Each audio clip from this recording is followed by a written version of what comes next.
This week's video presentation on aviation risk assessment. We'll be discussing the accident with Colgan Air Flight 3407. All right, so this accident happened back in 2009, February 12th of 2009. The aircraft was inbound to Buffalo, New York, and it was operating under a Continental Airlines connection flight. And there was 50 casualties in this accident. So the big picture is that the crew failed to recover the aircraft from a stall on the final approach. Although there was warnings such as the stick shaker and other warnings inside the cockpit, however, and the airspeed indicator, they failed to notice any of that, and they ended up crashing the aircraft on a house, which also ended up causing a fatality on the ground. There were no survivors, unfortunately. Now, for this week, we are discussing risk assessments and risk mitigation. So for this, I've broken this down to 4 different sections regarding the human risks. Based on NTSB reports, the captain failed to pull the controls, or he pulled back on the controls and failed to reduce the angle of attack during a stall, which is the opposite of what you want to do. And him and the first officer were also breaking the sterile cockpit rules during the final approach.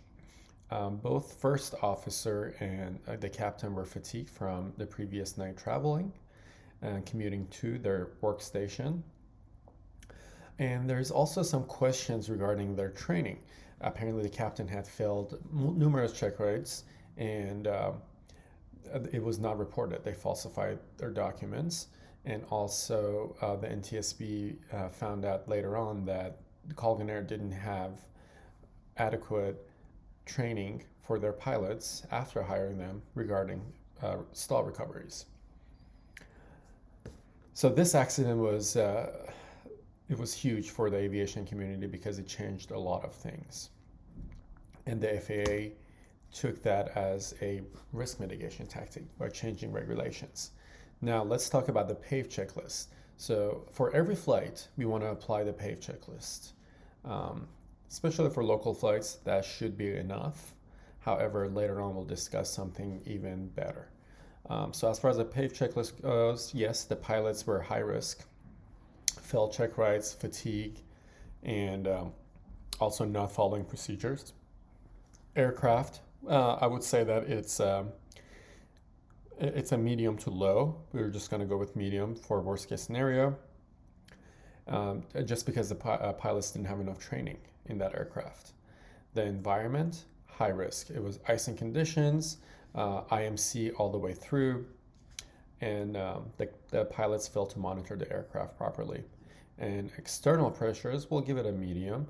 That was mainly the long commute policy that Colgan Air implied, which made the pilots want to get to their final destination, which was Buffalo, to rest.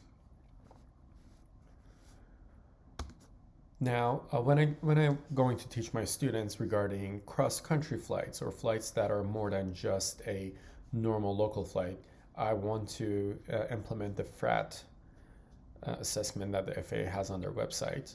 For this one, it's a little bit more detailed. You're scoring the current situation based on different conditions, such as have you slept well, have you not slept, are you feeling ill, weather, everything is taken into account, and you come up with a final score.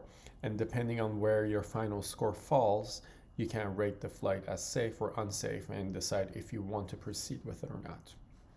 So I think it's a great tool, and it's right on the FAA website. So what happened after this flight? This flight was a wake-up call for the aviation community. The biggest thing that came out of it was the 1,500-hour rule for ATP, which is why we were all pushing and struggling to get to the hours now. And also new rules regarding rest periods for pilots was also implemented, which that's amazing. So yeah, as we see that if the pilots had done a simple checklist, or the operator, the airline, if they've done the PAVE checklist or the FRAD assessment, they would have probably either swapped the crew, or maybe that flight would have just been delayed, so the pilots could have rested. And as we see, every rule in aviation is written in blood, and this is a great example of that. And now what we should take away from this is we got to make sure that we know that accidents don't happen from one accident. It's a pileup of different mistakes, the Swiss cheese model. Complacency kills. We need to know our aircraft and out, no matter how simple or complex it is. And fatigue is a huge hazard, and sometimes it's hard to recognize it until it's too late.